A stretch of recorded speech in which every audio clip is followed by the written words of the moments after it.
It's giving us double desktop audio. It would have been confusing. Now we should be good. Mic and everything active. We're going to have Take Flight starting on the CT side versus the Akimbo Esports. Let's get rocking into CT Pistol. Going to start on Train today once again. Going to be interesting to see, especially with Hamburger starting off blind. Crisp saving his bacon, able to get away with his dualies as the quick switch up after that initial contact onto the B site, or the A site, outer site, coming into play. Two Panic unable to find that connection, and two players hiding in old hell. Try to bust their way through, unable to pan out. 1v2, bomb in the open. We're trying to make lots of audio to bait and create space. May end up being too much, as Dante has a completely safe plant on the site now. Possibly both players interested in playing this retake. Still 30 seconds left. A CT wrap to B would be rather risky, especially with all the open positions. Whether he goes for the slow or fast route through CT. You have two players on his trail rather swiftly. As he's peeking around for info, caught looking the wrong way, able to fire a shot off against Hamburger, but now has the second player right up next to him that will be able to take him down with the lovely P2000.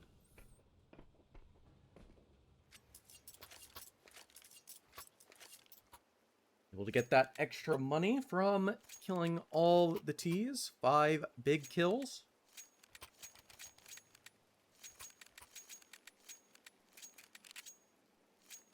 Those big kills ideally means a bunch of rifles.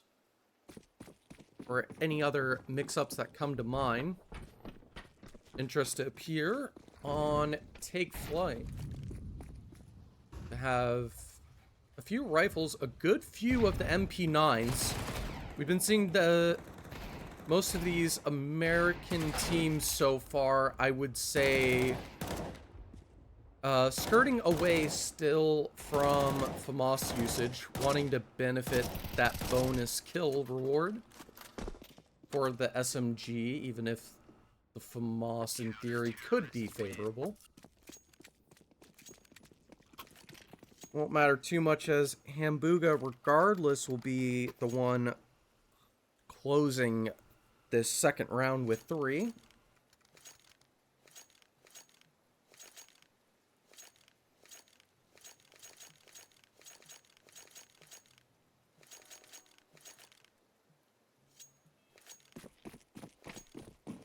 Get into the first proper T round, a bunch of Galeals and even a player stuck with a MAC-10. S5J going to have quite a hard time to try to work with this. Fair, be able to harass away, will be forced to spend his molly early, but full main control for Huncho and crew. Forcing everyone to walk up towards this B site, and we've seen the MP9s not fare well on their own. So Hamburger coming in to try to set up with the support could be essential. Dante looking to throw some late util towards A as a bit of a bait, perhaps. Back of a refrigerated truck for his lineup. That will land in that same dice position, but of course, it will be a hit actually towards this B site. A lot of pressure going to be put onto Fair in this MP9 in just a second. As now the contact, the flashbangs come in. He's not forward enough. Gets fully removed. Stuck on the train stoppers for just a moment. Able to catch the first on the cross. Beautiful transfer on to the second. Not able to fully transfer the third. A trade does come through, leaving it to a 2v2 Drop crossed on one. We're left in this 2v2 situation. Bomb going down. Util gives information 1 to 2. Panic can just barely see the head. Able to follow it up. Almost get the transfer 1v1. Where Crisp will be able to finish it off with a headshot of his own. Clean firing precision. And still a good few of those MP9s saved up. So it should be a decent econ for Take Flight on this defense currently. Shouldn't have many issues just yet, and it'll be another, I imagine, force coming out from Akimbo Esports. Usually teams love going for these Galil buys, and that's exactly what we'll see. Low util, barely any flashes.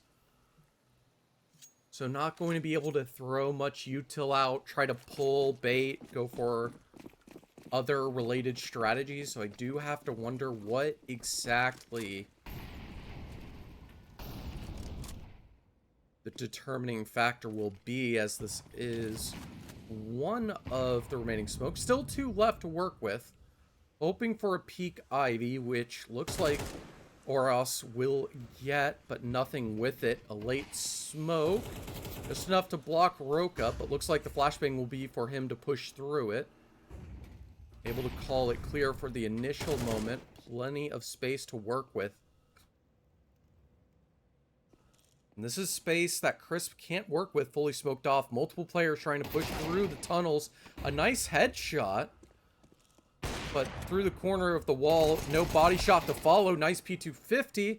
The op able to get one, but still it is a man disadvantage for Take Flight on this defense. About to be double peeked into the train yard.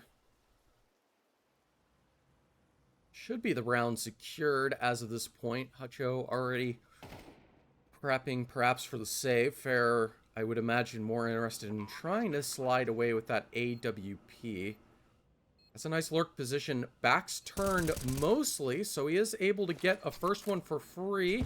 And nice nade will chip onto the 2 players playing on site. And this is enough for them to be interested with the retake. 2 smokes still in their possession, as well as the flashbangs. So all it will take is 1 more kill. Goes directly for the swing. Does not connect. They're able to throw a smoke towards that bomb. And actually enough for him to try to stick that defuse if he was bold enough. But with the flashbang already expended, it will be the op saved at the end.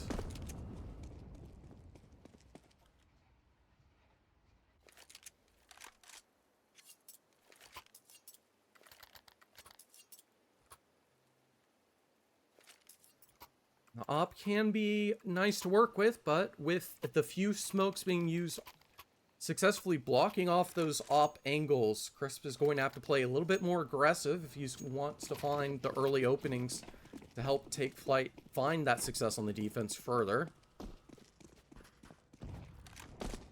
Now it'll just be the benefits of the AKs. Multiple players focused on that Brown Hall's control.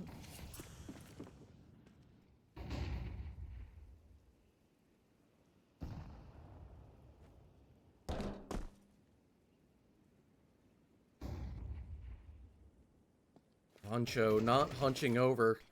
Willing to play this nerfed E-box position.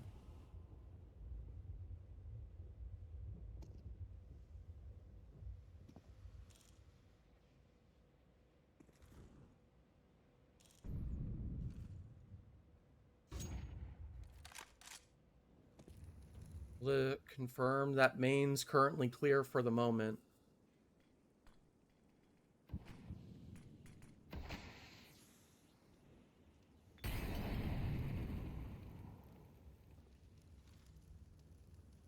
I'll call him Fwire because I think the X is a Y, and I'm going to put a W in between, so you're all wrong. And that's what you're going to have to work with. Jokes aside, looks like the A exec is coming in. Chris will be able to land the first shot and connect it, and Huncho's perfectly able to lurk, set up with 2 panic. That E-box being able to get spammed ridiculously, but not as absurd as that MP9 run and gun headshot spray, eventually taken down. S5 able to be taken down. That's a nerfed MP9, and that was not the first 2 or 3 bullets. That was a solid middle bit of the spray that he was able to connect that second kill with, so it was a beautiful job.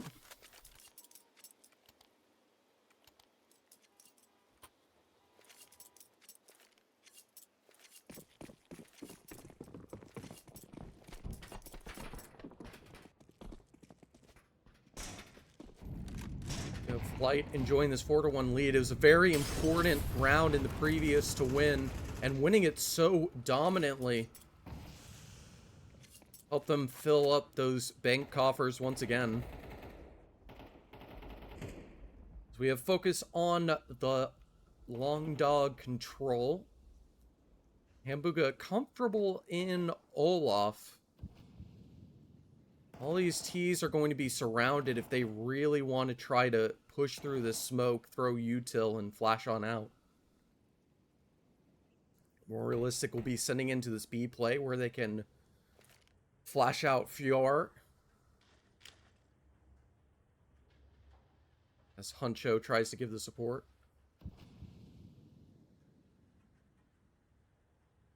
Squire is focused on trying to find nice timing, maybe bank a nade off the wall as they drop down, be able to get nice damage in.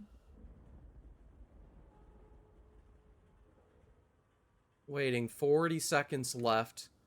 Be throwing nades a bit over the place, not committing just yet.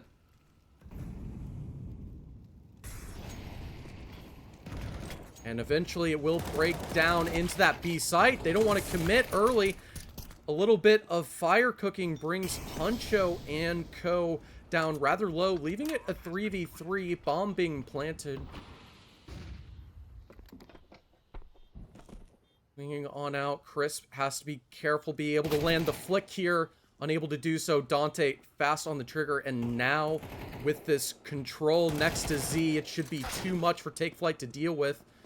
A nice headshot onto the first of the 2.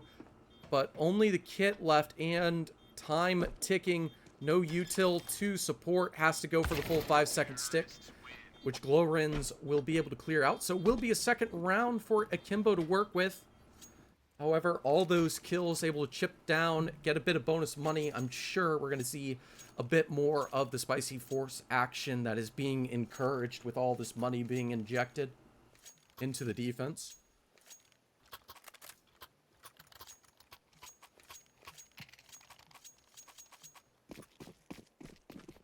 And it looks like that's exactly what we're going to see. Oh, an interesting mix-up. Crisp wanting to go fast and swift with the Deagle. Eventually connects it on the 5th round. Unable to follow up with the last 2 remaining shots into another header. But Hamburg is able to have an individual duel against the AK. Both players worse for wear at the end of it. Hang off for no one. With Hamburger playing the more passive position shouldn't be as big of a deal. And the interest is starting to look like an A main take. Maybe 1 or 2 curious towards Ivy later.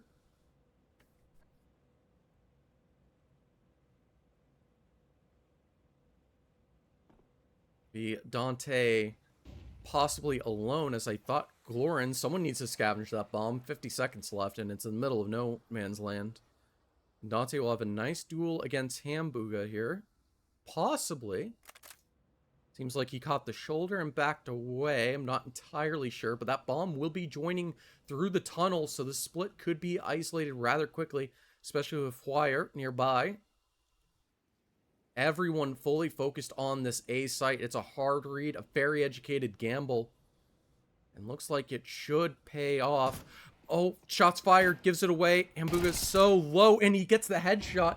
A kill he did not need to earn. And now Huncho can follow up. Has to worry about Glorins on the side, but new box is keeping Huncho nice and safe in a nice bit of cover. Eventually, the wood can be spammed down, but 5 seconds left. Will be no time left on Roca.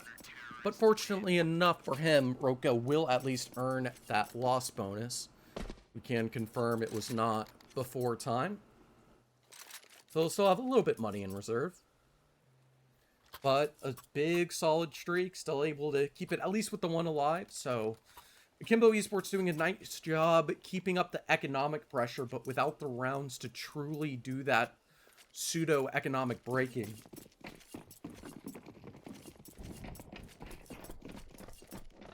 The level of impact will be shaky for the moment.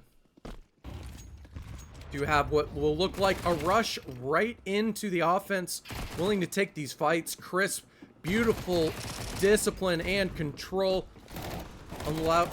loading those last few rounds, and the USP able to finish it off. Crisp with 4. So not only a clean round with only an MP9 and some armor loss. 3 kills with the SMG bonus. On top of the CT bonus. Talking 900 plus the full 250 to all 5 players. That's a lot of cash, and keeping the game close won't matter as much, as might be able to keep some reserves on Take Flight. Of course, all the money expended for a middling amount of util, and the play is Dante's trying to push out fast. Dante trying to find just the right timing to lurk through the smoke. Looks like he will find it in just a moment. Able to walk through perfectly and catch Huncho in the process. Now Hambuga is towards Olaf, so no way to clear him out due to the T's own utility. Still a man advantage for Akimbo currently. The rotation will start to generate more of that pressure. The question is, does 2 Panic get caught here? Because the A main player can get the trade. All he has to do is walk out through the smoke. Does exactly that. And Hambuga will not be able to connect the first of the follow-up shot of what would be demanded 1v3 clutch. And now that Econ still put in a forcible enough state. Not sure if this is one I would want to see him forcing in, but it's certainly an option if they're willing to bring that op out onto Crisp. But understandably, a bit of a scout and a few pistols. Saw in yesterday's game, I covered a lot of absurd shenanigans, a little bit with Deagle, a lot with the 5.7, but a lot of eco-round chaos, and this could be no different if Hambuga was prepared for the player on the off angle holding strong with the op. Understandably, not so much. Chris needs to be careful. That wall where he's standing, not only could Roka be spamming it, and there's just enough bullets saved to take him down, but you have to remember, this right side little wall panel here is very spammable. Have to be very cautious in the process. But it's Fuaya's time to shine. First headshot connects with that 5.7, but should be taken down by Glorins, but instead will be late on the response. Lets Fuaya take one more down in the process. Akimbo Esports still able to get that 4th. But still with Fuaya able to really just make sure that Econ's kept low on that T side. Glorins with the 6K, everyone else questionable.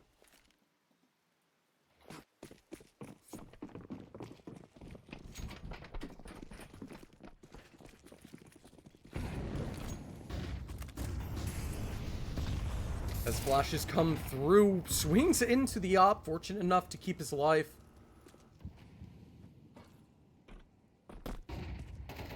Another flash will give a bit of information. Roka playing towards main, and I think they have the information that Dante's up close. He's going to get mollied out of the position, getting burnt down to 60, able to stay alive, but needs some support, which is what Crisp is supposed to provide from above. Does create a distraction, but no kills out of the situation, as it's now a 3-on-4. Outer sight, almost lost. All Crisp has to do is not be prepared for a player up close, or even worse, give away the audio, allowing Dante to take full advantage and take out that last remaining player. Some shots taken around across the map. As we're looking at what might be a 6-6 split going towards the end of this first half.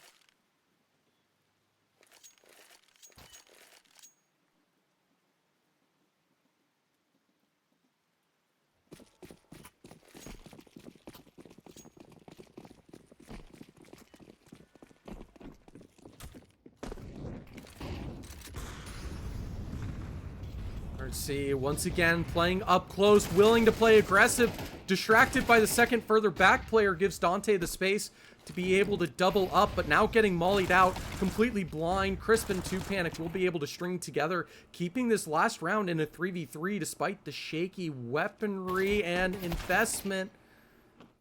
That will be shifted back in favor.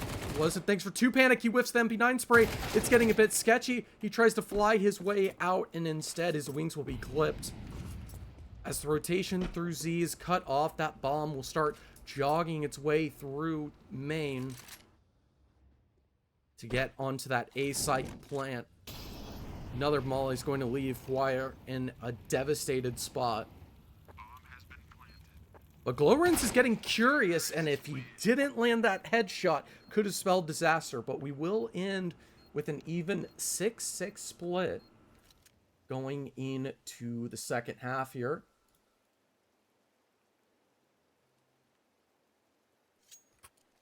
So, a surprisingly even train game. Surprising, because I feel like it's been pretty defense-sided.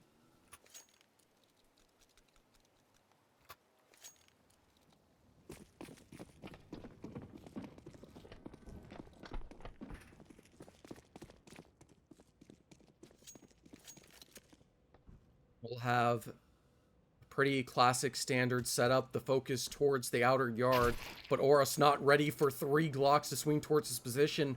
One of the Glocks finding an early headshot that Roka will be able to respond with 2 clean in kind. Looking for that third, a bit of a mystery. Huncho able to get a nice timing just by staying here and patiently waiting. Roka starting to get curious, so that space will be lost by Huncho momentarily. As long as he clears it out with another beautiful header. Now leaving just Crisp and Fuaya left alone in the 2v5. And Roka still here to try to cause some chaos, or so I thought. Caster Curse comes in. Roka's eliminated.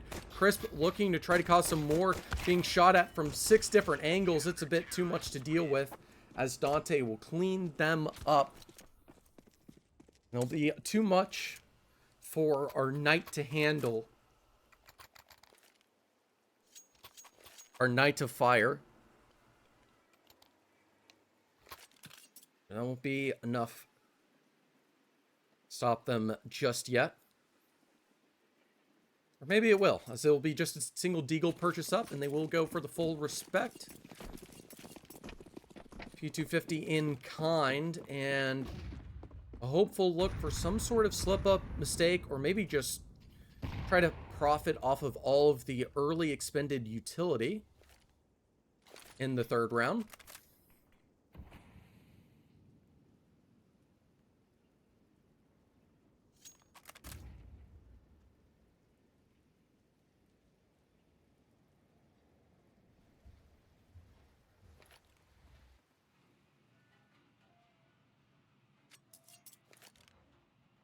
Now, think about it. It's not... It's Fire with an I. Because he's a Knight of Fire. Or a Firefighter. What else can we go with here? Firefight. Sure, there's some other words that can be cooked up with this. Or just the fact that it is an X and we can change it. We can see how much of a toll that Fair will be able to deposit with that Deagle. It's a lot smarter than it really is. The Deagle just not working with him, creating enough space to help out Huncho at least find one. But it will be Fwire left once again, and his spirit will be denied, left in embers. See if you can turn that to some searing chains in the next. He is going to be rocking with that Galil, that slightly extended magazine. That loss of accuracy.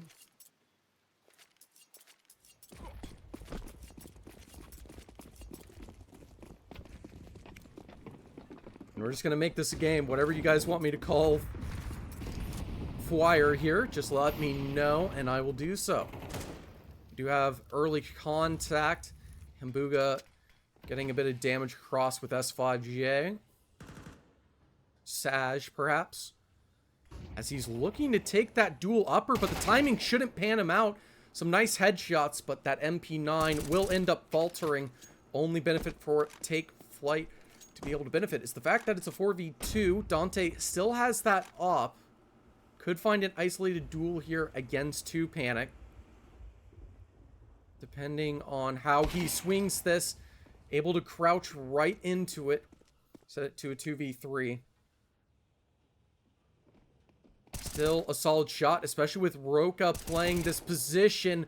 Able to separate them one by one. Strings all 3 together. It'll be Akimbo Esports with a solid streak of rounds at the beginning here.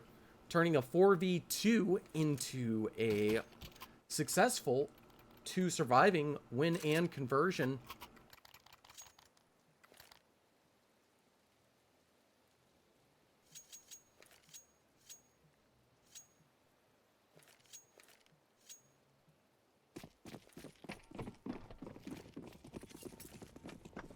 Bit unfortunate. Perhaps. So we'll just have to wait to see more. Burning in the fire. Saj gives away his position. Fire a little bit scared to try to push through, but I'm sure Cornelius will be able to change his mind and really go for that fight against Saj. For now, however, it will be 2 Panic. Wanting to look for a bit in the canals.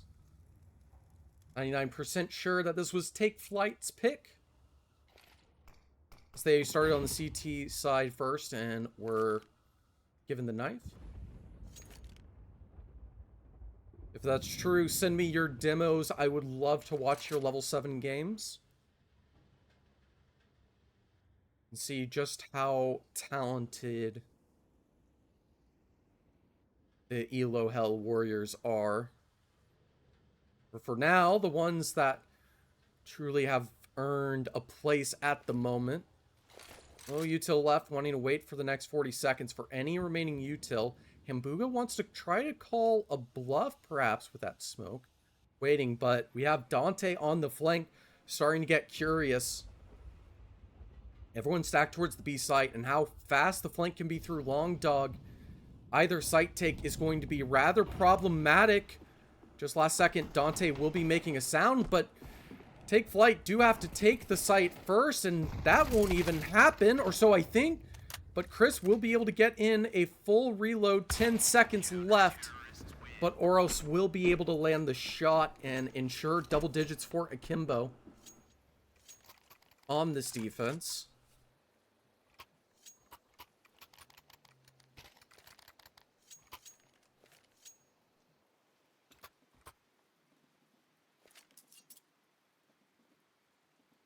It's one of those things, you want to be able to focus on process in place.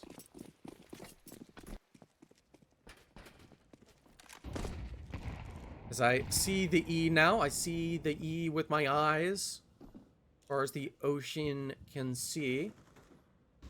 As we do have what looks like our Golden Knight pushing in for the initial contact. Oreos will be able to find that trade, but misses the second shot due to the wide swing. Will take Dante to take Cornelius down. And it'll be fully split between Huncho and Crisp to try to recover. Maybe it is the Akimbo map pick. I do not remember. I would trust HLTV over myself, so we'll go with that. As Chris swings out, beautiful read of the position. Able to fire that shot. Anticipating perfectly, but we have Roka playing in Z, elevated up. And the shoulder peek was nice, but not enough to get information of Roka's position. That's been such a deadly force on the CT side. Huncho will have enough space to be able to go for this bomb plant if he's willing to stick it. We'll have both players in Z to try to ward off and fight. And that smoke should be coming in too late. They'll push through past it, which means Huncho's able to get 1v1s, collects the first. Throws a wide flash out, works successfully on Roka, and now still has information of his position. Here's the drop down, here's the audio being made, goes for the swing. Roka able to win it out, so this will be 11 collected on what is possibly Akimbo's map pick. Just narrowly able to squeeze out the success.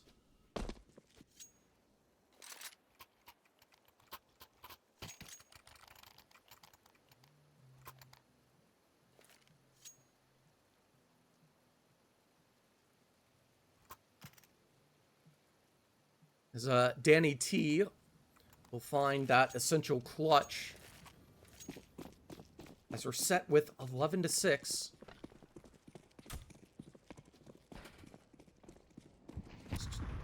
Running out of chances on this T side to keep this first map close. But yesterday it was a bit of a stomping on the first map of Train. And the winning team of that map lost the series 2-1 afterwards. So can be always a little bit deceptive. Hambuga finding a nice bit of space, finds one. There's still a player in Olaf while all of this is going on. Roka waiting to the last second, and it's not enough.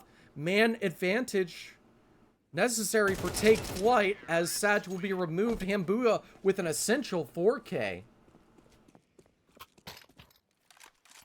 Gets a 7th and keep things in the running for this map 1 for Take Flight.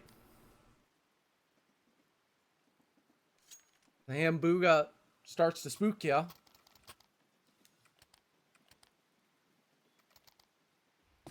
It'll be just some 5.7s with an M4 or 2.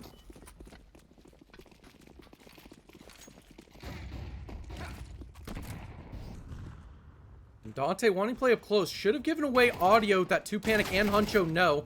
Unable to find any contacts on the other side of the map. Crisp has been able to find one in the process, getting a bit curious.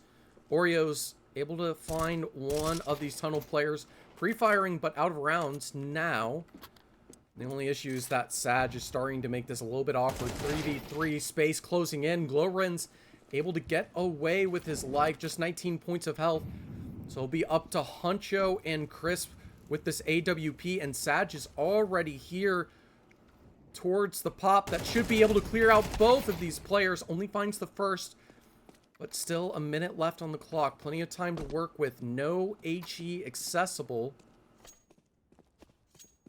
Means that there could be a bit of a problem in store. Glowren's too low to be able to peek for that information. We'll have to wait for a bit of additional audio information.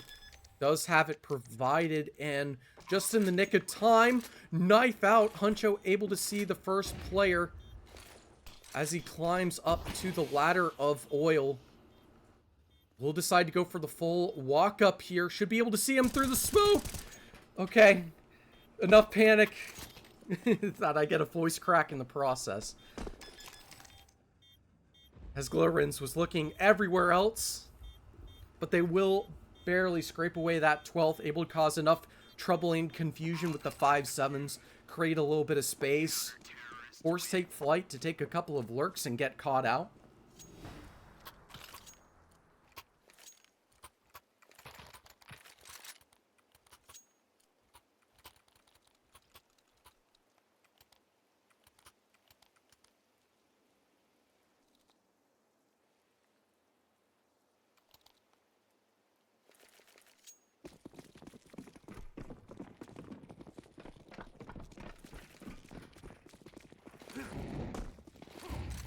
So, beautiful round so far. Bringing it just so close. Double mollies, in theory, should clear out, but Hambuga has a safe corner. He could be shooting for another 4K here, but has to take the fight. Flashbang, perfect timing. He knows there's another player up close. Or at least he should. The molly doesn't connect correctly. And Hamburger gets hard flash cleared out. Crisp is unable to spam through. And Dante wants to use that AK to reconnect. But there's two players on the other side. And our Golden Knight of Fire will be able to take him down. Wired up. Firing away. Making sure it is still a man advantage for the side of Take Flight. It's a best of three, so far from over, even if this slips away. Get all of those reps in, and we will be seeing a late Ivy push. With 3 bodies in tow. Huncho with a completely open B bomb site. Only player remotely nearby is Sag, hoping for this B rotate that will not be coming in. As much as it is likely that the Take Flight play will be towards this A site, Roka able to find that first, confirm that bomb's down. Time's ticking, 18 seconds. Sag is already rotated. Crisp with the low HP is the one with the bomb in his possession. Cleared out, taken down. Huncho, a nice shot onto the first, but only 7 seconds left. 5, 4, 3, might have just barely ticked it off. Planted it. Narrowly getting away with it. 1v1 against Roka. That has been the clutch master so far for Akimbo Esports. Huncho's position known. A beautiful headshot. And Roka will be the one able to close it out. Huncho unable to find the continuation for this first map. A little too much delaying. A little bit too much reluctance. And time will be the enemy for Take Flight on this first map. As we'll switch away to map number 2 shortly, if we can see what happens next. There's a quick scoreboard snapshot. So I'm pretty sure HLTV updates that. You can let me know. BRB. We can now begin map number 2 of Mirage. For Akimbo Esports versus Take Flight.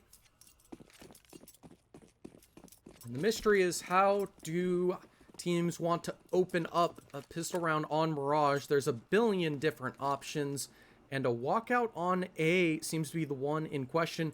Oreos, other than seeing this smoke that will maybe be successfully blocked, as that molly will do nothing, unfortunately, but Oreos will be able to try to play around aggressively. It doesn't pan out. It's the Glock swarming, causing absolute chaos. Even the dualies unable to get anything done on Glorance, and Crisp looking to find that last frag, but instead it might be Silas's time to shine, as it is left into a 1v2 Sag versus the co of Take Flight, but it'll be Huncho to secure it for Take Flight.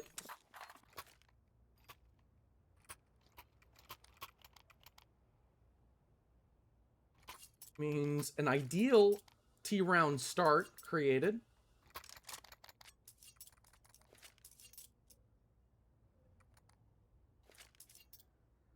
See that classic mix of weaponry, the 5.7s with the scout, and a lot of utility. Akimbo Esports want to keep up the pressure full force. Early molly, but everyone on the T side is rushing out, running through.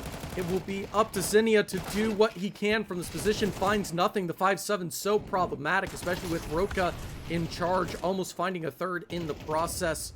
2 Panic able to find a nice bit of damage, but these last 2 players left remaining are low on HP, thanks to that scout of Oreos causing so much trouble. 3K for Oreos. Akimbo Esports able to swiftly take away the second round, resetting that T-side economy. Nightmare scenario. As the ego rush, as I like to call it, gets shut down. That head glitch still in dark can be rather difficult to deal with.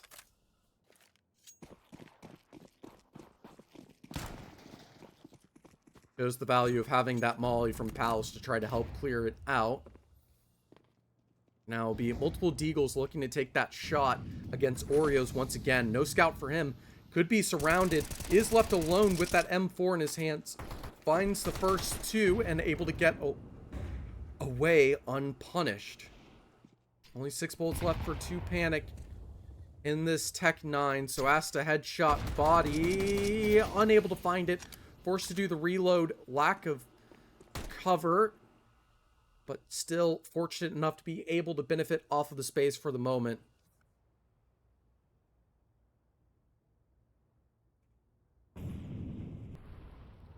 Flyer will try to go with the Co. Interested in the connector.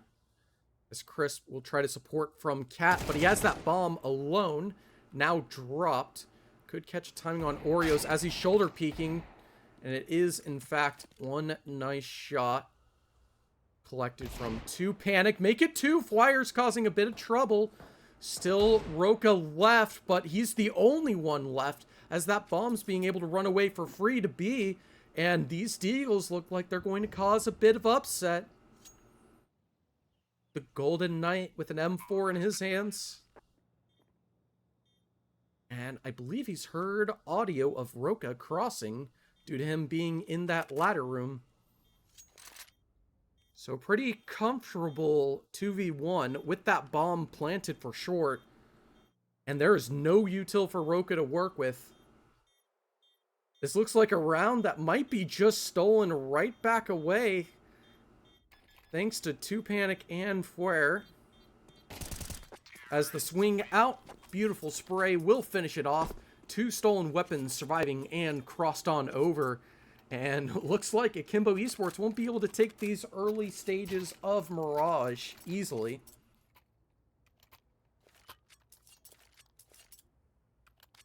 As both these teams are able to force by their way through. Seeing success with the Scout, a 5.7, and a Deagle on this map alone.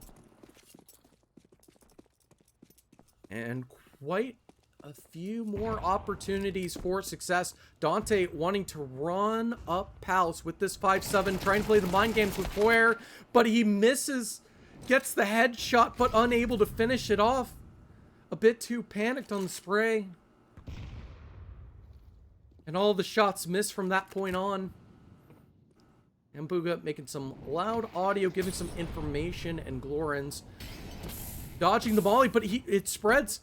It burns him out, down to 44 health, and they know he's here now. He's stuck in this ladder, brought down to 33, getting flashed. Huncho's gonna run right at him, able to take a single bullet, still with 6 points of health left alive. In a 4v4 situation, Hambuga, beautiful shot. Does have to worry about the Cat SMG in play. But it'll be 2 Panic against Sag momentarily. To possibly be that point of contact. Panic just getting in on the dresser.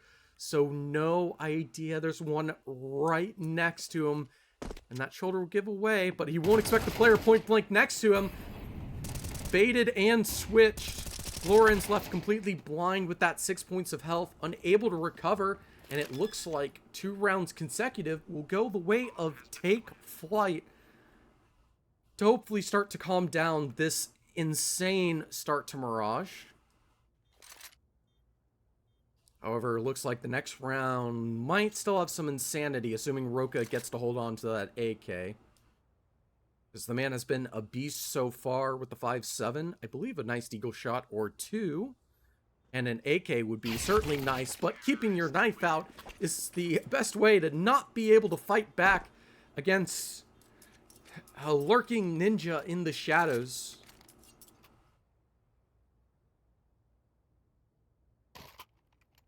Some dark occult fire is able to take him out. And it means he also gets get rid of that SMG, keep those rifles up in play. So it's just the P250s, nothing to work with on this defense. Weakest buy for them so far on the side of Akimbo Esports on this round of Mirage. Oreo's able to get a comfortable con position, at least able to bait and switch with Glowrens. Able to connect 2 mid players, leaving it a 1v1 mid, which Crisp will win out as the rest of the map is cleaned out. The dark The Dark Prince Flyer. I like that. Or because I'm trying to say it like wire and flyer, I should call him Quince. Sure, that won't irritate anyone.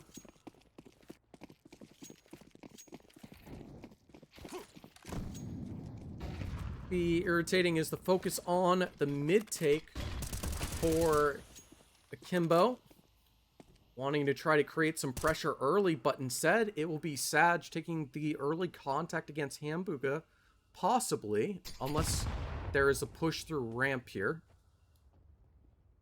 which Roka seems pretty comfortable to chill with the MP9 in this position. Be up to Hamburger on this entry. Should see the shoulder of Sag, seems to be pretty aware of it, decides to ignore it and take more map control, letting his teammates take control with it, as Glorens does get naded once, getting spammed from the window. Half HP, but still alive at that pillar, eventually naded down, where Huncho will be able to follow up in the market, leaving it a 3v2 potential lurk if needed from Flyer towards mid, where Oreos will be taking away that AWP to save, and Roka will hold for the exits. In fact, they'll both go for the exits, interestingly enough, hoping for the cat crosses. And with everyone taking their time, this could be 2 easy op shots, depending on the positioning. First shot taken and found. Crisp jumping for info, head seen, but Flyer hits a disgusting AK headshot. And Roka wants to try to cross for that MP9, but gets denied. The Dark Prince becomes a sniper.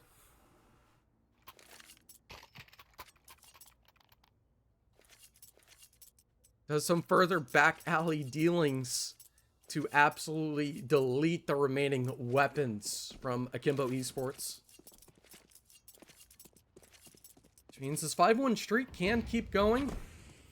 Mirage, I feel like, can get pretty snowbally like this, especially early, but too panic, and Hamburger able to handle the early contact just fine. And that will continue to be true. Sad's just barely able to keep his life with 14 points of health, but with it being 3v5, everyone pretty healthy, except for the lovely headshot dealt with by Roka, making it 3v4. And even able to scavenge that AK as it was a smoke push.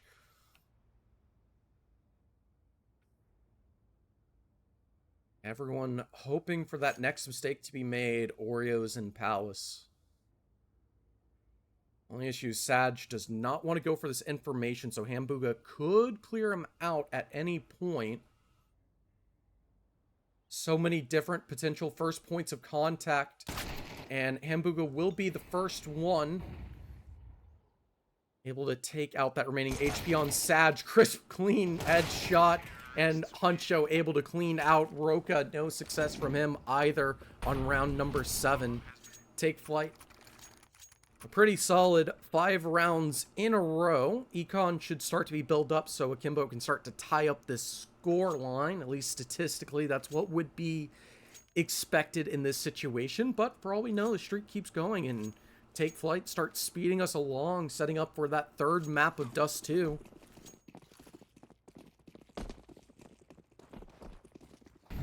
So we do have the classic, the full early exec being set up. With it being a bit more passive, there'll be a lot of pressure put onto Roka once again, and this time he's getting mollied out. He's having to go onto the top of the balcony. Does have support close from above. Huncho able to find one. The trades do eventually string through, and there's nothing smoking off CT, so something to worry about as this Opper is in fact in play. Hamburger finds one. Oreos quick with the trade. Crisp wanting to go for that plant, but of course there is the player stairs that is also eliminated and taken down. Beautiful wall bang. Oreos left now in the 1v1, but forced to do a bit of a reload against our Fire Prince King of some sort of flammable substance in the 1v1 mind games, and he's rotated across. Oreo's able to pull it off with the AWP.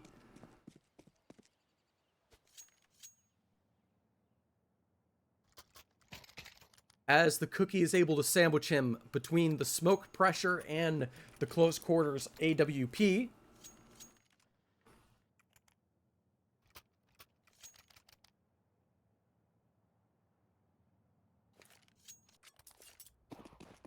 Able to clean out his dome. So the streak broken. Decided to take flight, but still plenty of money. Able to create plenty of trouble and difficulty with his utility. Oreo's making the skill jump across. Able to play up mid. But the pressure will be quickly. Hambuka able to catch up. Dante alone, isolated. And now this op has to run away. Additional pressure. Nades coming in. Trying to force everyone off this B side of the mid defense. And with all this pressure means they can speed it up to A. Plenty of space with the smokes. Can walk right up the stairs and catch Roko with his pants down. Will be no star fragging from him in this round, as Oreos will be able to find a single pick off. 4v3 CT fully cut off. With all the impact provided, still can't fully go for the take. And with that smoke being towards CT, Crisp does not have a safe firing line, but that won't matter, as surprise, he walks into Huncho in the process. To Panic, taken down by Sag, but still, it is a 1v3 bomb being planted down on the complete other side of the map.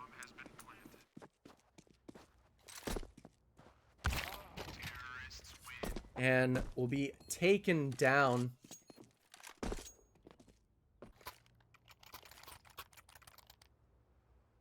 I would argue it's not Take Flight treating them like a bunch of goblins, but it's Take Flight attacking them with their own mind goblins, completely outplaying them.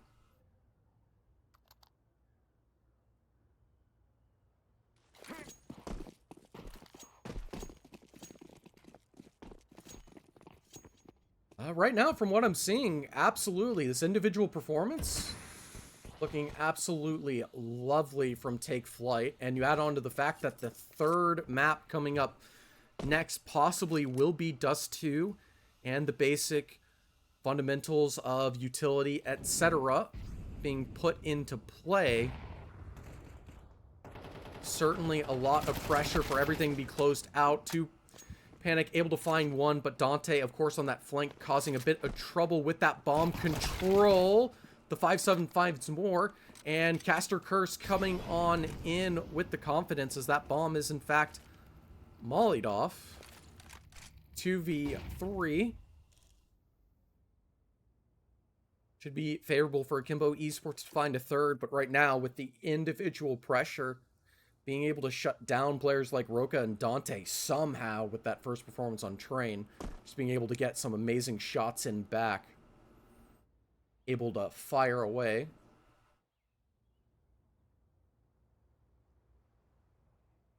And Glowrens, he's already found one in this round. No head armor. Won't mean much. But playing this default jail angle could be red. Starting to want to peek for a bit of curiosity. Could be mollied out of the bench position. 20 seconds left. Dante should want to go for the rotate soon. But for right now, it'll be the drop. The shadow gives it away. Honcho somehow wins that out, even with the shadow disadvantage. Dante able to run through the molly, but Audio Q gives away the aggression. And a lovely op shot from Crisp will catch him on his push through the window. And jump crossing, Crisp able to confirm Oreos, which only has a scout, where he's found nice tags on the ecos. But going head-to-head against the op, I think, is going to be too much to handle. As we're looking at an 8-2 lead. Take Flight, more like taking charge, as it is 6 rounds the difference. Considering this CT side's gotten some very cheeky pickoffs to give them advantages, and even a second round conversion to only find themselves with 2 rounds to work with currently is a bit worrying if it continues boiling down this way. We do have one player, Huncho, brought down low. The key man of the hour in the previous won't be able to have the same potential in theory. But with 2 stacked up in ladder room, this is a disgusting crossfire if they try to retake mid. If Lorenz wants to go for that information, everything could falter. We also have that lovely lurk going on from our Knight of Fire to cause and create additional pressure. Smoke's thrown, 3 stacking towards the B site. It is a beautiful read so far, but far from guaranteed, as the nades will start to create a little bit of pressure from Roka, wanting him to stay towards dark, and Oreos towards this rotation position.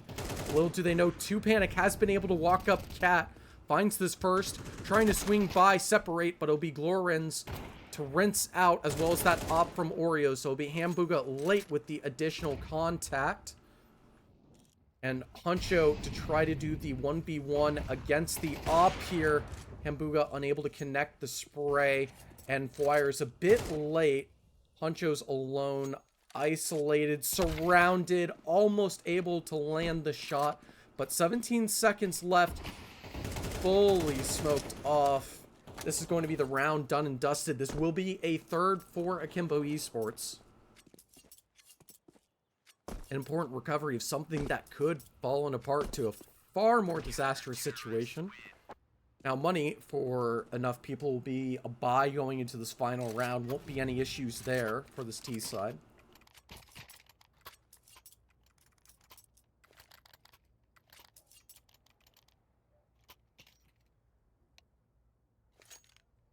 And a very important tactical. Maybe a little bit of money management tossing around, but seems like it'll mainly be to get a few pieces of utility brought around. These mid rounds overall panning out in the favor of Take Flight. The faster they go, the sooner they get caught out, and playing slow means they can catch these aggressive lurks that Akimbo Esports have been going for to try to find some map control and a man advantage earlier on in this first half. Just recently, it was an underpass push, but there was 1 or 2 through Palace as well to try to get those really deep and aggressive positions that are a bit too gnarly to clear out easily. And as long as whoever goes for that lurk is found by Take Flight, should leave them in a nice spot.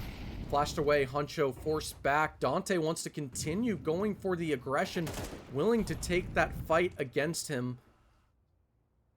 Create enough pressure for Huncho to back on up. Question is how curious Oreos and Roka will get. Fire and Co. fully smoked off for the moment as they start to back away. Sag with a pretty deep angle to get early contact of any apartments push.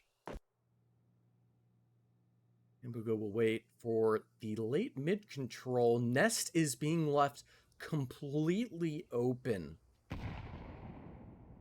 by the side of Akimbo currently. Gap closed now by Glorens, but of course there still has to be some space created somewhere. Connector, somewhat the position. Oreo's trying to switch between different situations to work with, as a Nest smoke will help alongside that mid control, but more importantly, get a player out into that window to go for that late contact into this A split. As they took their time, they're setting up. First contact found. Hambuga finds one before the trade comes in. I can't switch to his POV, unfortunately, as Roka gets a double on up. Huncho left with a 1v1 bomb down towards the ramp. Surprisingly, Sag unable to get to him to fire off. Time's ticking, 16 seconds. Roka understandably running away as Huncho ready for the stairs swing. Unable to respond in time before Sag gets the double dink with the spray with the MP9 to close. Akimbo able to scavenge 4 rounds at the end of this first half.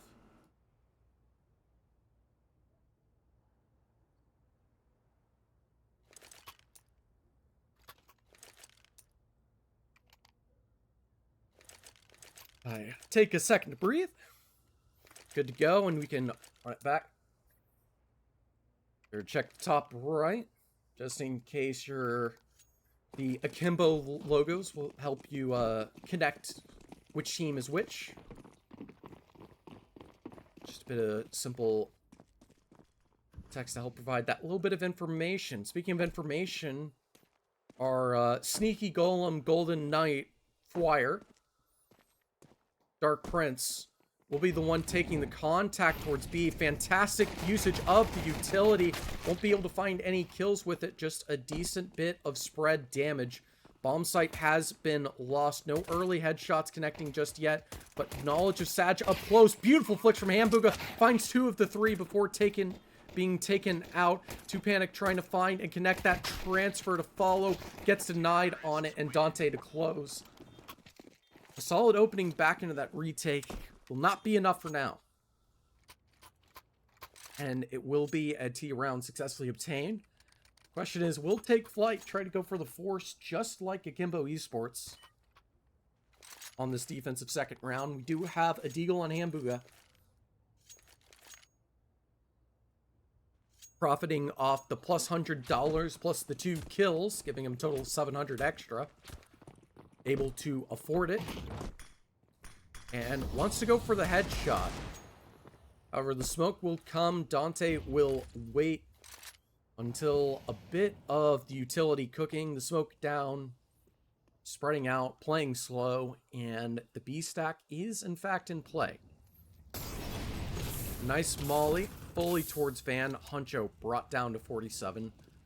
Will back away and hide. All it takes is a little bit of curiosity. Roka being brave, which generally I'd say he has been this entire map and series so far, to get that information that he can rotate safely and be good to go.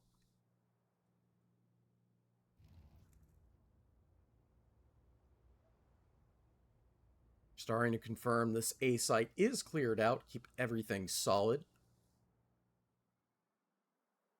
And with that, we can see that bomb still left in T-spawn. Starting to rotate. 2Panic the next. Starting to get chipped down by the Galil. Oreos might be going for the repeat. Hopefully backs away. Will do so. But Glorin starting to get curious. Fortunately enough, Flare not with the weaponry to take him down.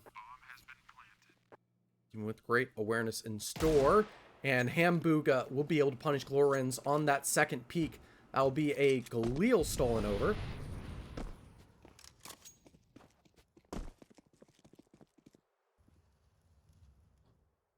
We now have everyone starting to stack up towards Cat. They know there's a player close.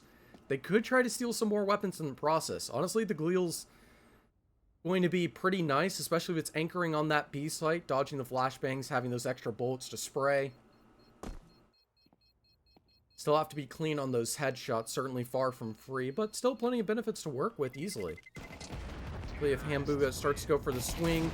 Oreo's re-peeking. That's a second one taken out by the Deagle. Paying for itself, the Galil lost at the last second. But still, some nice shots from Hambuga at least. As they go into this next round. Being able to benefit off of that repaid Deagle.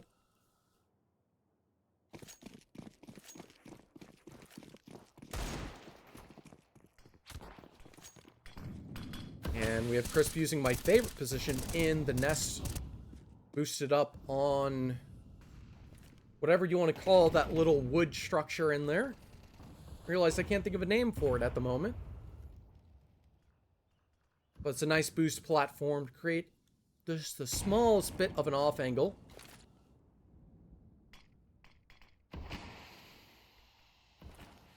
This Cat continues to be smoked. Beautiful nade onto Sag. Does 20 damage to him.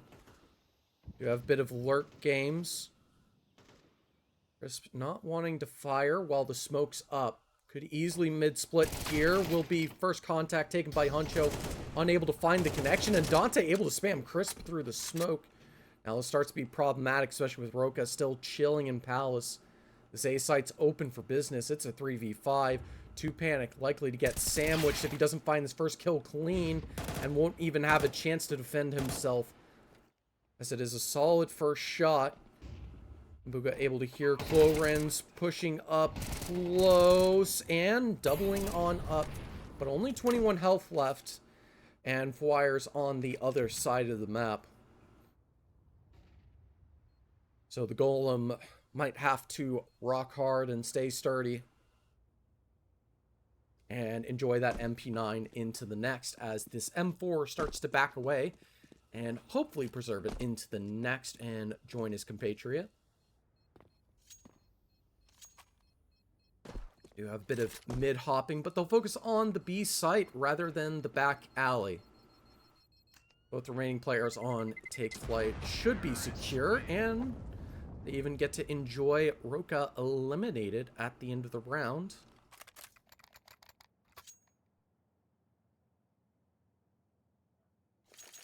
Single M4 and MP9, about 3K on every single player. They can buy into it with no util and some FAMAS. If they want to go that route, this would be the correct time to purchase it up.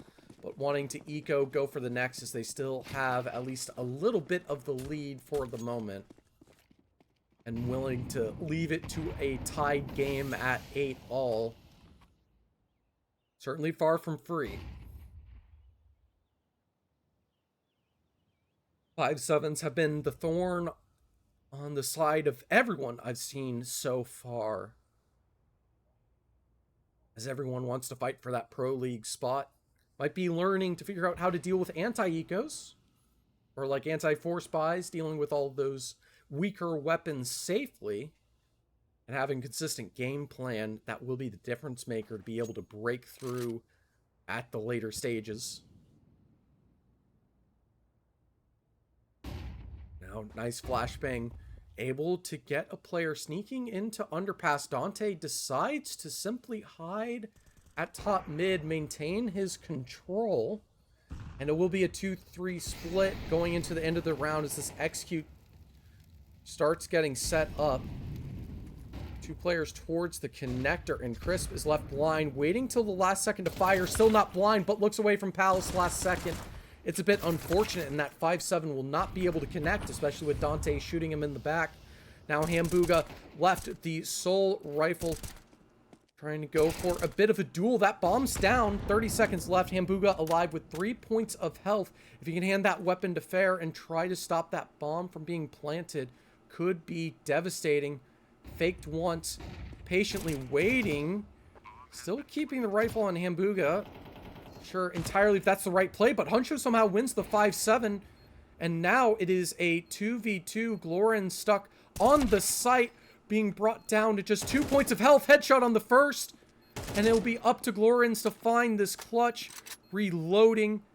It's all about the movement, all about the mind games. Needs to find it and gets denied. The eco pays off. And they will not have to tie the scoreline. They'll be able to keep the rounds, get the 9th, just barely enough time as this bomb defuse comes on in. And Take Flight will be shooting first for those double digits. Of at least one more purchase from Akimbo, but it's going to be a rough one. Galeals, Mac-10s, scraps of utility. Really scraping every single dollar and figuring out what they can do with it.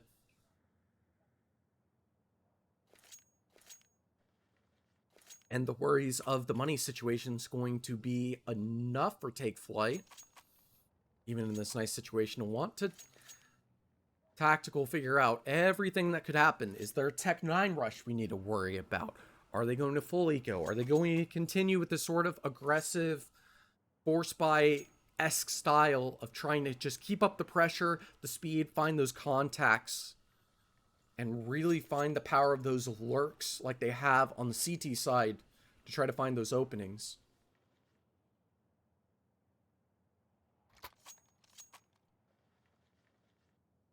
Wisely, Huncho deciding to go for the silenced M4 with a lot of these longer range situations.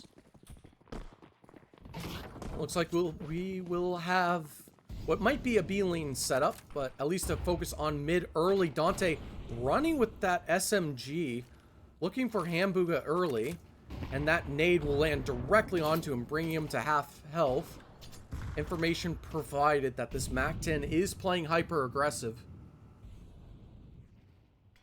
Might be just enough information to worry about. Smoke to hide in the nest could be also problematic. I don't think that was a drop from Dante.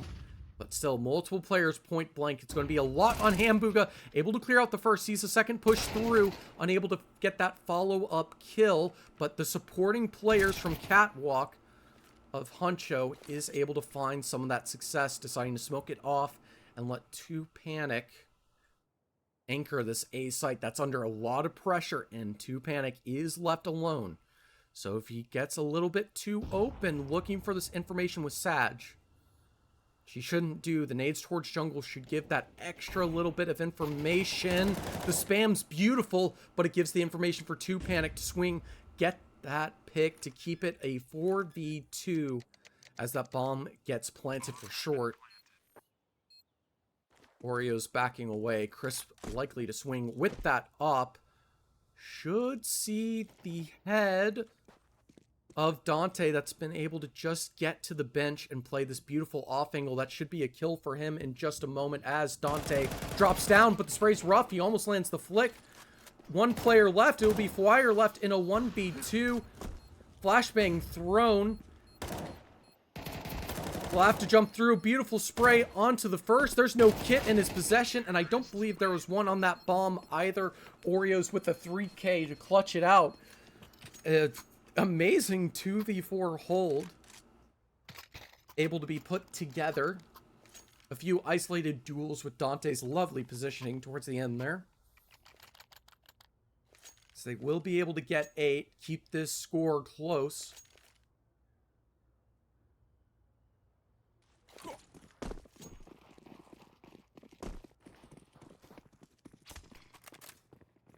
They want to try to set up for the third map. The question is if Dante wants to try to go for that rush a third time. There's a very open gap in that smoke to work with. Those M4 shots likely should hint at that. Dante wants to keep rocking this MAC-10, cause some trouble.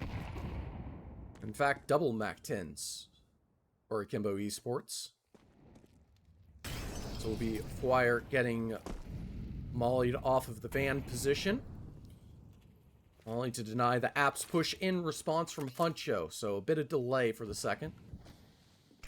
But a bit of a solo lurk. Sag able to get deep in those apartments, playing through the smokes, but not able to get any map control with it, and not wanting to push further, could leave himself open, especially with those late smokes thrown. Dante trying to create the distraction mid, successfully working. Huncho's fully focused on this cat push that is not coming in. Will be up to Fire and this quick rotation from Crisp to find the initial contact. Almost finds 2 players. Double mollies being thrown in the process. Huncho able to follow up, but still stressed out about mid this entire time in the process. Beautiful spam, able to connect 3v3. They understand there's still a lurk in play, and that's what Hambuga's patiently worrying about, but now the patience will wear off. That bomb's up in the apartments. There's only 30 seconds left, and there's only 1 player left remaining of Dante with his MAC-10. Going to have to try to shoot Chris from across the map, or more realistically, get opt in the process right to Panic, if it wasn't for the fact that all 3 of the remaining players on Take Flight all swung him down at once as they secured double digits.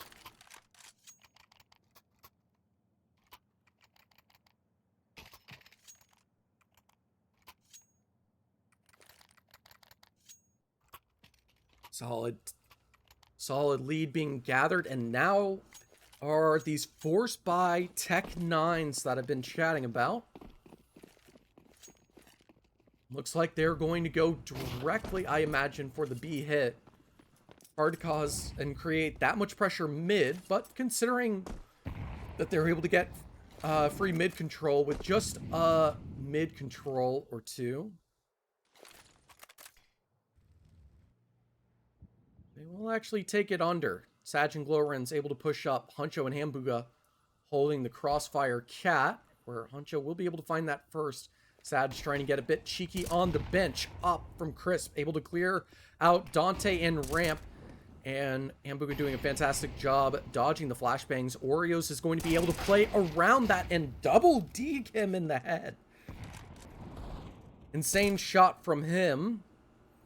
However, we'll need to find a lot more with it, as Huncho is very interested in finding these last two players, understanding that they're likely towards mid. Everyone's wanting to hunt them down. A little boost up mid means that these two players will be caught out and taken down by 2 Panic and Fire. And considering it's a force, not only did they forfeit 11 due to losing the force by pretty convincingly, means they're left with a full eco. I believe only second round loss bonus. There we go. And 12 rounds all but certain for Take Flight. As the op rings true early. This op's brought down low, willing to play up close. Crisp with 2 Panic and Huncho. Everyone's wanting to participate in. They smell the Glocks in the water, leaving just one remaining player of Roka, which we'll find one on the way out. But Danny will only be able to enjoy that one frag, and for all he knows, that could be his last until we get to Dust 2. And we can see what difference the Oppers will make. 4 rounds in a row required. Easier said than done, but certainly possible on a map like Mirage. The issue is they need to be able to show evidence of such. Only 3 rounds max of a streak found at a time. Huncho able to slide into ladder room, successfully getting the jump off. Hambuga throwing down the lurk smoke, but not wanting to cross it. Instead, he'll take the 1v1 against Roka, catches him with a bait mindset switch as the smoke is being laid on down. And Danny will be sitting out what could be the last round of this first half.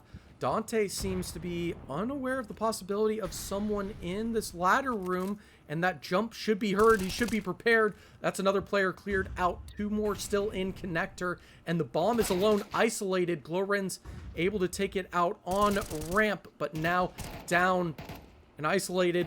Player's going to be pushing out of this connector with the smoke out. Oreo's left 1v3. A minute left on the clock, and only a Galil to work with will not be enough to find an answer. 13-8, Take Flight, take their own map pick, and we're going to have to go to the decider of Dust 2 momentarily to see who survives and brings it forward.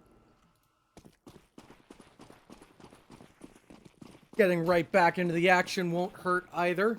Do have an actual real Map 3 decider, 9th round for Take Flight and Akimbo. Decide the fate of the start of this final map, and Take Flight will be able to win it. Dust 2, traditionally always the high risk, the high gamble. All unreliable in the sense that it can be difficult for it to always be your winning map when you decide to pick it.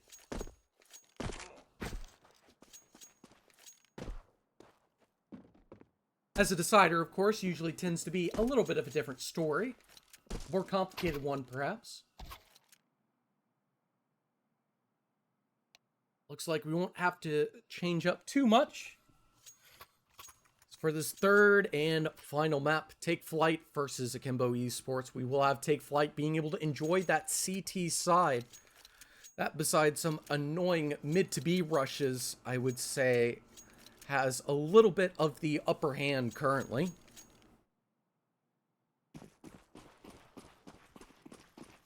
That will be decided on how these early rounds can go. Hambuga going fully for the aggression, but gets punished for it. Huncho able to at least catch one through lower tunnels, but now will be Crisp to be tested, finding nothing. Roka with the run and gun, even though it's a P250 and not the Glock in his hands. Still able to get those clean headshots. Flare, maybe the next one up to compete. as a flashbang allows for the crossing, tries to play that headshot angle on the CT boxes. Oh, he wants to go for the Kaylee, gets denied. Doesn't connect either jump, and now the flank from Huncho could come in, but doesn't connect the headshot. So looks like it will be a one pistol, all 5 going down in favor of Akimbo Esports. And with this being Dust 2, this is the one time where the really old school traditional CS, always the full ecos, never wanting to invest. Don't spend a single dollar because you're not going to get anything out of it.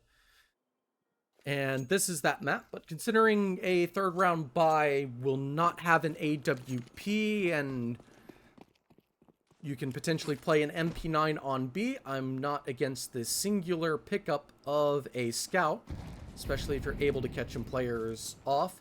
No reason to believe it should be round winning, but with how slow Akimbo Esports are taking this, it might just give them a way in.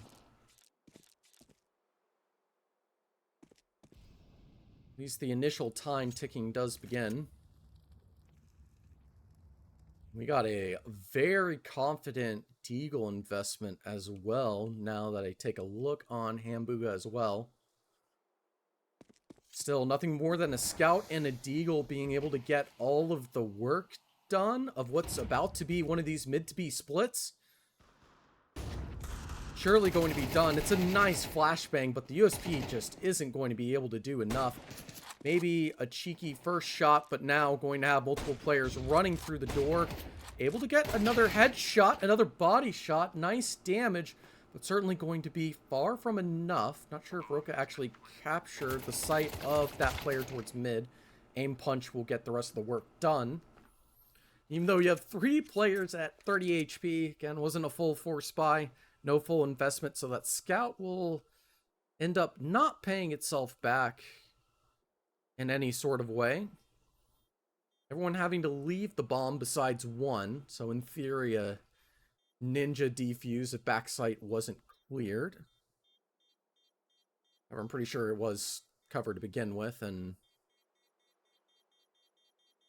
B2K is nothing to hold on to. Last healthy player actually isolated alone towards mid, but Oreos will be able to land that spray with no issue. Bomb taking the only damage off of him. But we will be able to get into the take flight first full buy and see when this lower utilities in play, how they want to utilize and spend it effectively. And hallelujah, I've been hoping to start seeing them because they are certainly underrated and very valuable. And the FAMAS has been brought out on the most valuable map for it to be used when an M4 can't be purchased.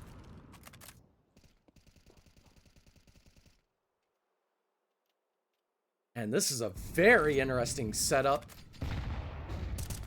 2 towards mid, 3 on catwalk is an absolute insane way to set up and take the fight directly to the T's, but it's paying off. It's a 2-man advantage. Only 1 chip downs, 2 panic, down to half health. After that initial spam towards the door. But that aggression means that this lack of utility is easily compensated for on top of that man advantage. And perfect timing on the shot from Fuer. Able to see Dante trying to push through the ton smoke. Teammates will be able to confirm more of a push through. 2 panic being the one to secure those last 2 crossing players. No upgrade for Crisp, but the FAMAS will be just enough to work with, as it is a nice solid first round secured. And the T's having a mixed purchase means that there's going to be 2 Tech 9s in Dante and Glorens, which have been amazing players so far. But I will say, I don't know what you're supposed to do with the Tech 9 on this map, to put it frankly. Maybe the plan is this long rush, but the late util flashing through. Chris will be able to isolate the single AK, swap it out. Roka wants to push through so badly, but it's a bit too late. The flashes have been red. They've lost a player, and Roka almost loses his life alongside with it. Dante wants to run down mid, but he's seen, known with only having a Tech 9 up close. Means that Deagle can get some work done.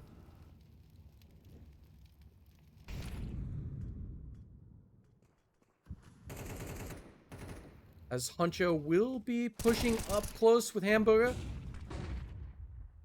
Everyone else mid going for those headshot duels, which should be rough for the CTs, but not an issue for Huncho to land those headshots, connect them together.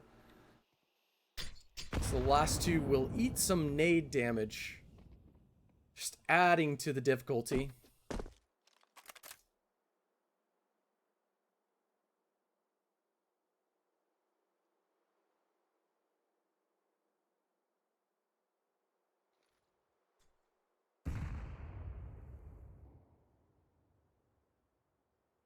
Hamburger should be taking this first contact, confirming both these players are here. Huncho's trying to rotate quick, but that could give the necessary opening. Nade bringing Roka down low. Last remaining. Nice headshot onto the first, unable to connect the second, with Chris possibly being able to follow up and find that immediate trade response. A nice 3K from him as we hear some lovely sounds from the auto murder of the coach, to ensure that he's in that spectator view.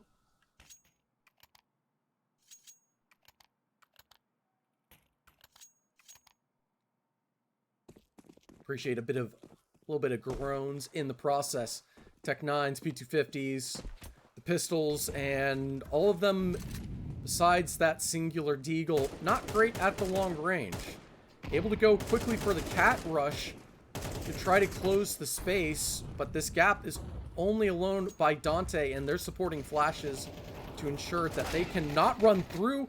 The spam from Roka, surprisingly getting two with the Deagle, is the last thing I would have expected, and I am punished for my surprise, as it will be a B bomb site plant secured by Sag.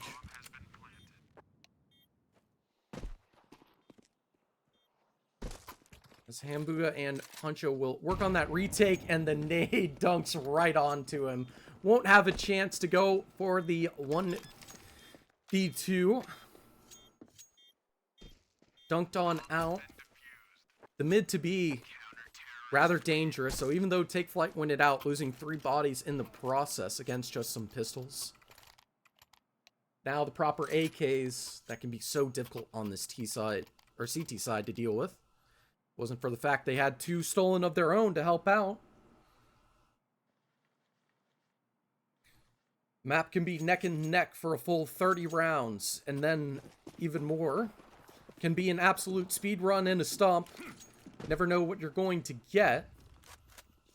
What I'm be confident in is the focus on tunnels control for Glorens. Wanting to go for this mid take, but we have the boost once again. The op shot not connecting. Me, unfortunately, unable to see exactly how close the shot was from connecting. To Panic taking a touch of damage, but able to focus on his mid-doors control. Well, Chris is getting mollied off. We're going to have to play this classic drop position. Should be expected. Should be an easy shot. But Dante walking into it gives a little bit of headway, especially with the head shown of Roka taking out of the round early. Last 3 remaining players double smoked off of short. Going to be no way to break through that. Going to have to wait the 15 seconds for it to fade, for them to try to bust through. And we still have an HE and double HEs and even a Molly to assist with this retake in theory. Throwing a bit more of a lurk smoke, not working out. Hoping for a mid pick that will not be found. So they'll have to walk into what is likely their doomsday momentarily, unless they can brute force their way through. 2 last smokes to give some crossing cover. Chris going to be able to fire the shot late. No late flashbang. Initial shot doesn't connect, but able to get the follow-up. Able to double peek, a little bit too much to handle. P250 doesn't find the success. So 3v2 turned 3v1. Last player needs to run as time has run out.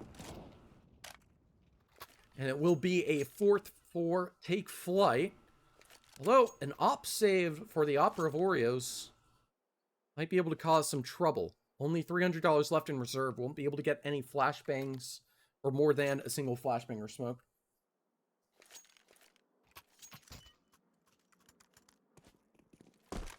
Work the way through, wanting to hope for a jump across. With the walking player going first. Perfect. Crossing, no damage taken. During the best security, nade does not connect any early damage.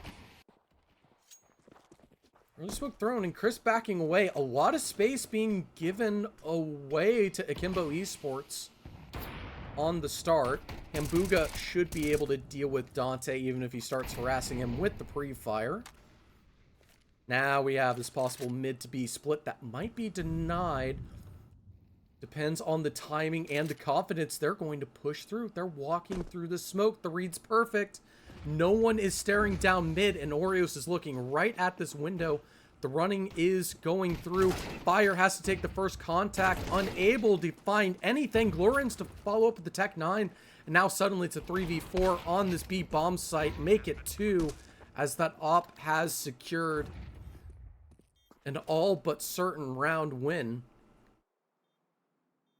from effectively nothing more than an AWP. Not holding the smoke's going to cost everything for this round. Oh, that will be one of the rifles taken back away. Still money not the best for Akimbo Esports. Poncho tag, strafe through is nice, but Oreos will ensure that he catches the shot on the cross, leaving Chris remaining. Start to even things out, and this is the Chaos of Dust 2. Never can be fully prepared for what's about to happen next.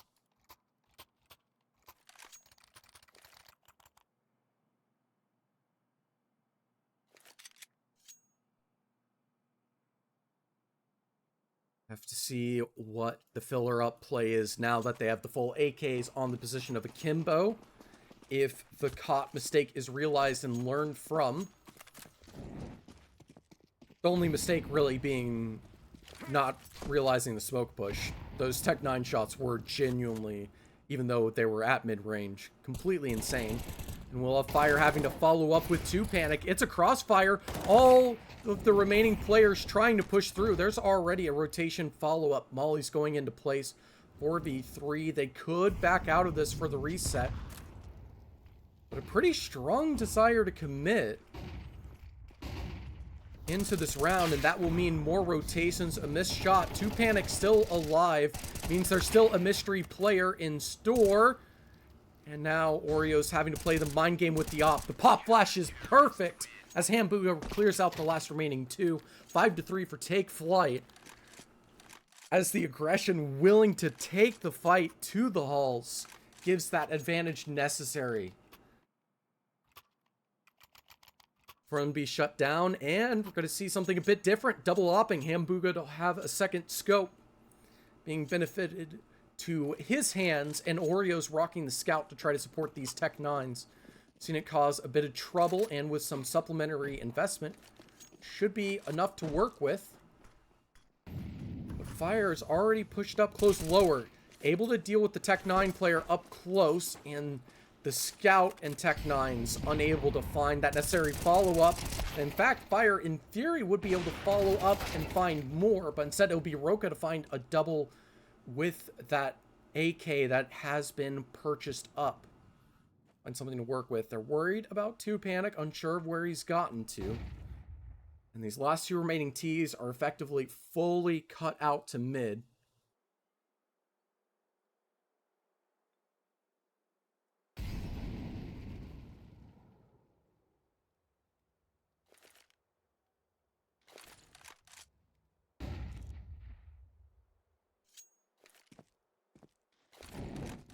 The molly will come on in. I love seeing this aggression from Akimbo Esports, but it seems to be the exact thing that Flyte is starting to look for. Ever since that walkthrough with the mid push, the rushes, the W King is expected more and more. Even though Crisp is flashed off, Huncho will be able to get the rotate in. Is an AKN rifle left in a 2v2 at the moment, which Roka is able to land the first. Crisp able to land that shot. Crisp being annoying with that AWP lands the no-scope, just in case. But 2 Panic will secure it. The double ops will be maintained going into the next.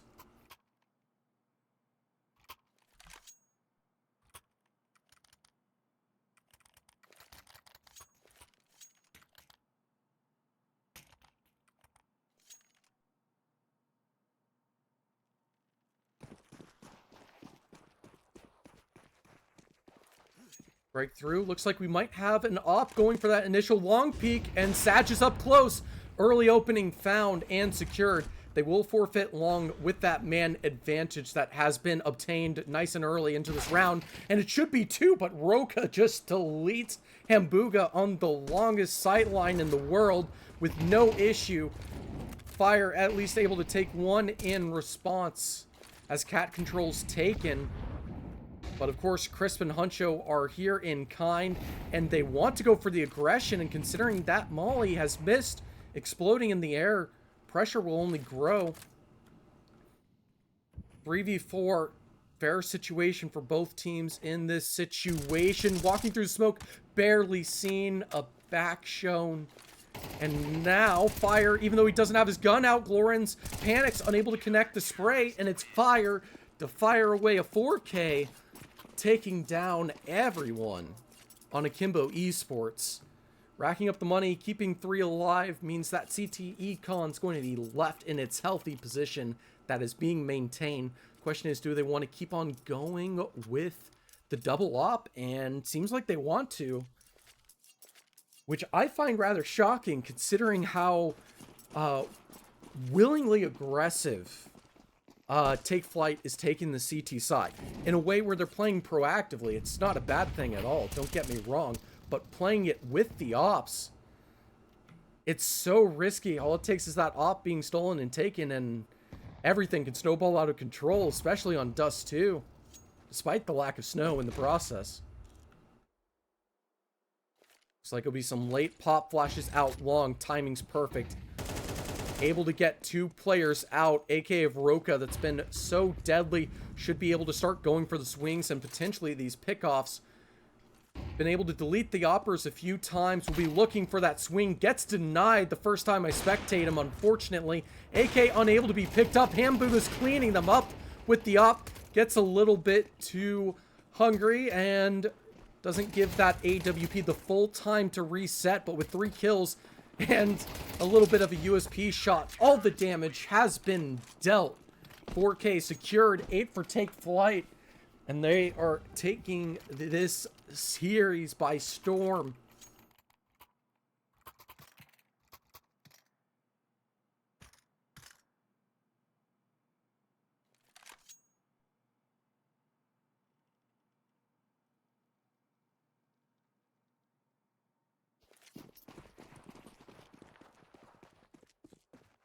Yeah, perhaps. We'll blame 2 Panic for getting in the way of his op shot, magically. It's all his fault. His shot was stolen. Hambuga going aggressive once again, and it pays off. He gets the initial pick, goes for the angle against the barrel headshot. It doesn't pay off, but that's okay. Huncho has an aggressive position, but it might not matter, as it is left to a 3v3. Cat is lost. Lots of audio given, so they know the rotations are going through. What needs to be maintained is the CT control. No AWPs for everyone on Akimbo to work with, so holding long will not be a free endeavor, and it is actually effectively 3 1v1s as everyone is split up in different positions. HE could be everything on Crisp. There's a good bit of retake util. Currently not connecting the the long rotation should give away that there's at least one long here, but Roka being so low health, it might not matter. Despite that info, Saj's position is known and cleared out. Glowren's able to get a headshot, and trying to play around the smoke up close is this last player, and he walks a little bit too far. His head gets seen, and the 3v3 retake rather, goes the way of Take Flight. They have 9 rounds on this CT side of the deciding map. Going into the second half might be just what they need to finish off the comeback against Akimbo. Pistol round will be a big decider in that, of course.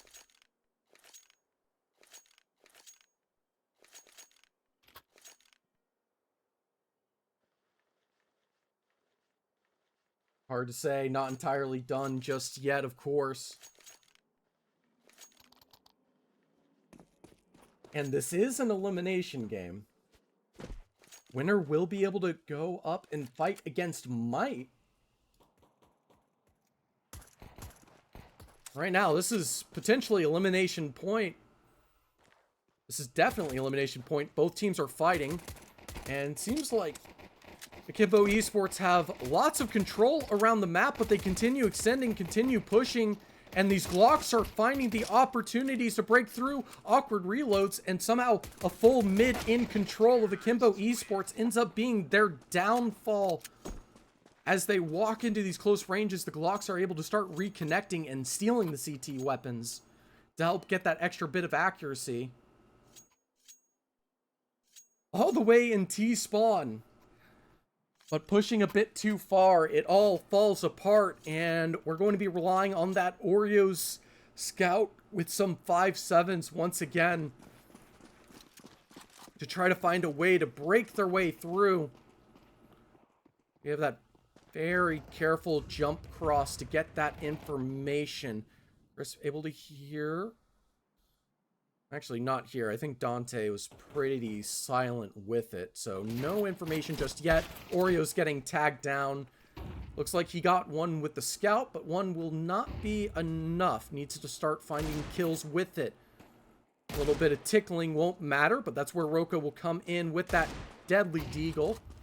Finding a headshot and now having that scout to try to participate in as the head is shown, but to panic, unable to fully clear out this remaining player in cat. And Glowren's, even though he's only able to find one, beautiful firing discipline, taking his time slowly, one shot at a time to make sure if his crosshair is on point, it is not the 5.7 that fails him in the process.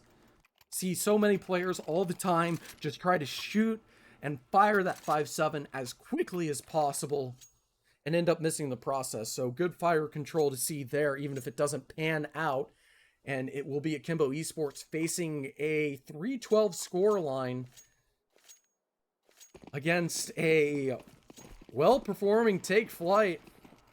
A slow start, completely destroyed on the T side of Train to start this series, but they find a way to dominate pretty comfortably on Mirage. And now with Dust 2 pretty closely in their favor, fire to find the final frag. 9 match and series points for Take Flight to eliminate Akimbo to fight for that ESL Pro League spot through Challenger, or rather ECL Regional Final, I believe. Yeah, because there'll be 4 cups, that's right. There'll be 4 of these cups, and the first place team of the 4 will be competing. Oreo's just wide swinging mid like an absolute demon. Will give a man advantage and a way back in for Akimbo.